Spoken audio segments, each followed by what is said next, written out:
And welcome to my YouTube channel. It's another day and we're talking about another scholarship today. I believe that you've been working on your scholarship applications since the last time, but just in case you've not been so prepared, now today we're looking at a scholarship in one of the Asian countries, which is China. Now today we'll be considering these scholarships and I'll be talking to you about it. And then just to let you know that value keeps coming in and coming up. Do not forget, let me know what content you would like me to create, what videos you like me to shoot. But I'm hoping to shoot videos around why you don't get the scholarship, what you do wrongly, what you need to do rightly, how to adjust and correct some things to manage the love letters. We call it love letters in brackets.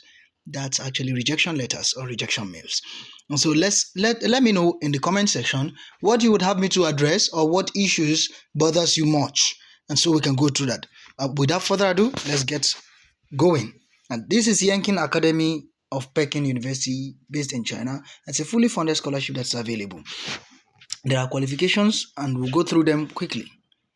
Of course, 75% of the number of students they want to admit in the coming year is actually international students. So you have a good chance to vie for this scholarship. Now, what are the requirements for you? A bachelor's degree in any field of choice. Just get that straight. And that must be that either you've graduated or you'll be graduating by August 31st, 2026. So you have that noted and you actually can see that here. You can see that here. So you have that and that's not an issue for you anymore. Then you have the record for academic record. You need to get an outstanding academic record. And like I've always defined it in my own terms and from my experience and all the interrelationships, outstanding record is a minimum of a B minus. That's a second class lower degree in the worst case scenario. But preferably it's a B plus, that's a 2-1, a second class upper degree, and a first class. But sometimes a second class lower degree student could actually end that degree as a result of one unforeseen circumstance, maybe sickness, maybe illness, maybe something. And so they not because they are very poor. And so there are rooms for validation of knowledge base and excellence. And so that's why a B minus is actually still of an outstanding academic record, depending on your uniqueness, especially when you know how to weave it together in your story. Now, you need to have interest in interdisciplinary study in China. And this is a key point. China is advocating their vision. You need to respect their culture. You need to have something to do with them. So, and like I would be saying, and I've always said, when you go to an environment, try to understand them and try to do something that brings them to believe in you and support your dream. You could be studying any course of choice, get a problem that adopts either a Chinese system, a Chinese structure, or a Chinese standard, as well as a Chinese theory. And it will be a plus for you. So that will become maybe how China does this versus how you do this, where just something, think about it, be creative about it, identify the problems, and get to work. And then get an interdisciplinary study, interest in interdisciplinary study. Then you need a record of extracurricular achievement. What's a record of extracurricular, or what is extracurricular achievement? That is what medals have you won outside of academics? I think that's the best way to put it. What medals have you won outside of academics? And you can't win a medal without actually being a part of the process, competing for the medal. So what are the extracurricular activities you've taken or undertaken that you've achieved a success or a feat at? Begin to think about it, begin to put it down in writing so that you can actually script it together. Then you need community engagement. Community engagement. What are your community? Which community do you belong? What do you do outside of academics and extracurricular? Which society are you part of? Somebody could be volunteering as a community volunteer for security arm of their community. That's a community engagement. Now talk about it. How does it relate? Be ready to put those things down because you will discover where you need to capture them in the course of this application. Then social responsibility. What social responsibility are you taking? Are you a music director? Do you have children you're teaching extramural lessons, free, even if it's paid? You're making impact because nobody can pay for knowledge in full. Nobody can pay for knowledge in full. So what social responsibility are you taking? What are the other things you do? Maybe in your community you discover the roots are bad and then you try your best to actually get sand and stones and fill it up and just level it to make it a workable pathway. That's a social responsibility. Nobody's paying you for that. Nobody's sending you that. And so when you do things like that, you could actually capture them in your story and begin to think about it. Now, somebody said, and I quote, everywhere we are is full of challenges, but only champions identify challenges and win.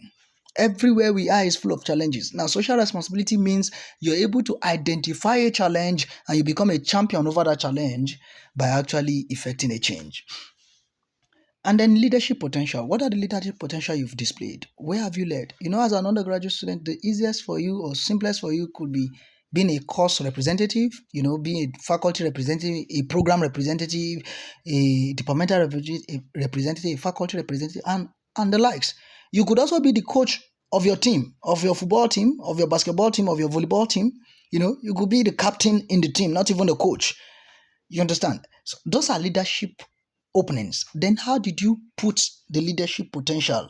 How do you manifest the leadership potential? Sometimes it could be managing a crisis. It could be that you have a competition to go for in a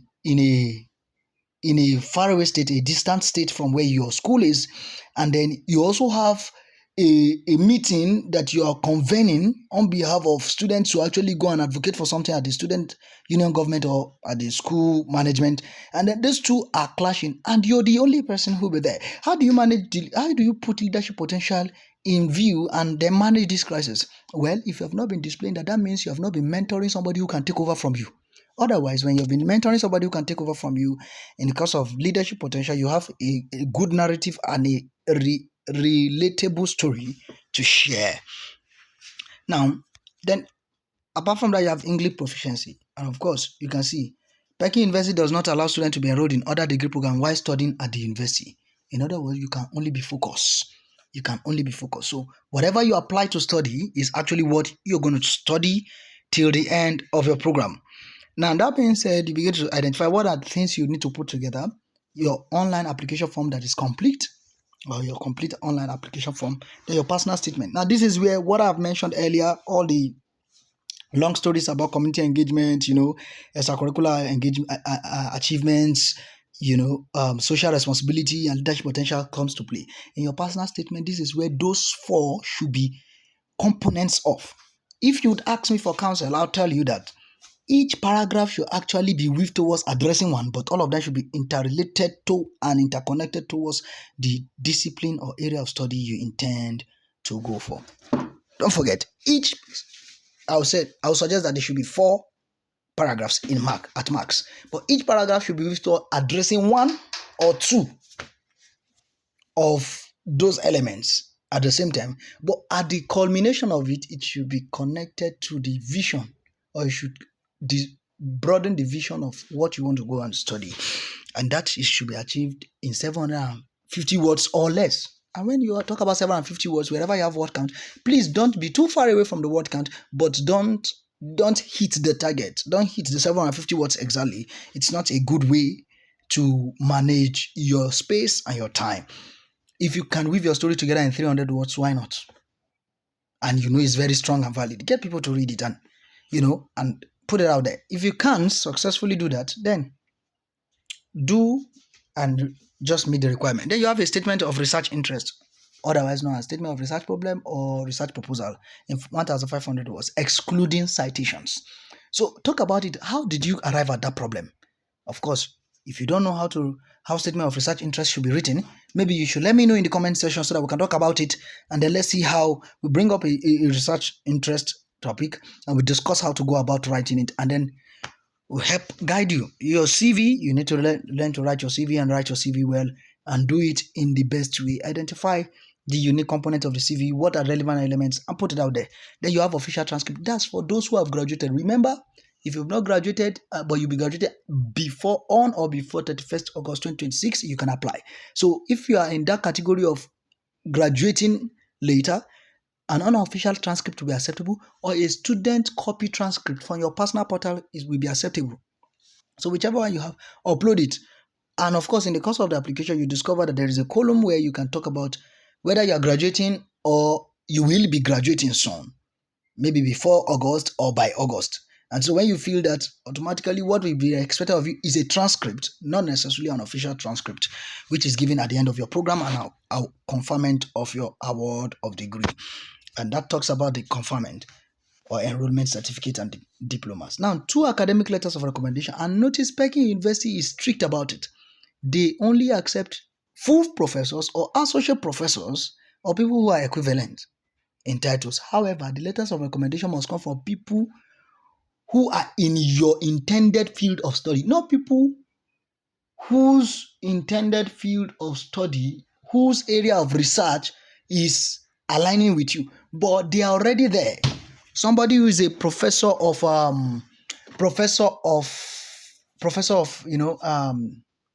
what will I call it now? Epidemiology should be the person to write for you, provided you are applying for epidemiological studies or masters in epidemiology. A professor of statistics is the person who should write for you while you're going to study statistics or mathematics, as the case may be. Not a professor of mathematics writing recommendation letter for you as an engineering student or aspiring engineering student. It's a no. And that's the emphasis there. So please check your intended course also. And this calls attention to recognizing quality of recommenders. Maybe in one of the videos that will be coming up, if we so vote for that, what are the red flags in applications or scholarship applications? What are some red flags that actually destroy our chances? Maybe we'll talk about it, and I'll talk about recommendation letters for you. If we so want, please let me know in the comment section. Now, there you have the English language requirements, and you can see it all there listed. But what catches my attention is this point. And you need to know that very quickly. International students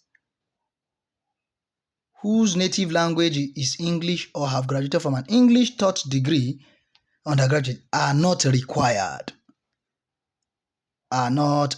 to provide an English proficiency test report. So if you're from Nigeria, Africa, any of the countries that are English speaking countries, Canada, UK, US, then you don't need an English test report, and that's a plus for you. So just go ahead and get your application started. That's a good one because you don't have to apply for language test waiver. You don't have to go ahead sourcing for money for that. Just shoot your shot and you're good to go. An English test must be taken after September 1, 2024. That is, it must not have expired for those that will be taking it. You have people from applicants from Chinese, Taiwan, Hong Kong and Macau. It's a must for them. Otherwise, as soon as they get into Yenching Academy or Perking University, as the case may be, they would have to take English language as a second course. English language as a second course is a course of study, maybe 3 months or 6 months, depending on the curriculum, and then they will have to pass that. So that's that. Then let's go through the deadlines. The application open for Chinese, Hong Kong, and all of that. The application open September 10, 2025. Application deadline is 1st December 2025. So it's a long time. You can start putting your resources together if you don't have your resources completely yet. Write your essays, take your time, and shoot your shots. If you are understanding what I'm saying, you could put in the comment section, shoot your shots. Shoot your shot. I believe in you and I believe in you. Now, candidate for Chinese region of Hong Kong, Taiwan must apply through the Yenching Academy portal. That's how as well as complete a supplementary application through the Perking University Graduate Admission website. And the more details, admission details are provided below. Now, why for international students, the application portal also opens September 10 and closes the same December 1st. Now, you have all that you need to see, and then you can go ahead and shoot your shot. It also provides generous fellowship to all scholars, including tuition fees. Please notice what you have to benefit: tuition fees, accommodation, monthly stipend, 1 round trip travel fare, and field study costs. Yes, you have field study costs. So it's a fully funded scholarship, and then just shoot your shot. I believe in you and I believe you can make it. Okay? Even if you're tired of of shooting your shot, don't stop. I read of a friend recently who shoot her shot for 7 consecutive years, and at the dying minute of giving up, she came across somebody who had just won a scholarship very close to her, if a friend's sister, and she said, "Well, let me give my shot." And you know what? She won that. She was the only Nigerian who got the scholarship for that program this year. Out of 3 people in the whole world that were offered that opportunity, she was the only person from Africa, and a Nigerian at that. Now, that's just to encourage somebody who's about giving up. When you watch this video, don't give up. Tell yourself you can do it. I believe in you, you can do it. If I was able to do it my way, you can do it your way. So let's go. Don't give up. No turning back. Till I come your way again, let me know whatever video you would like me to shoot next. And then we take it up from there. Ta-da!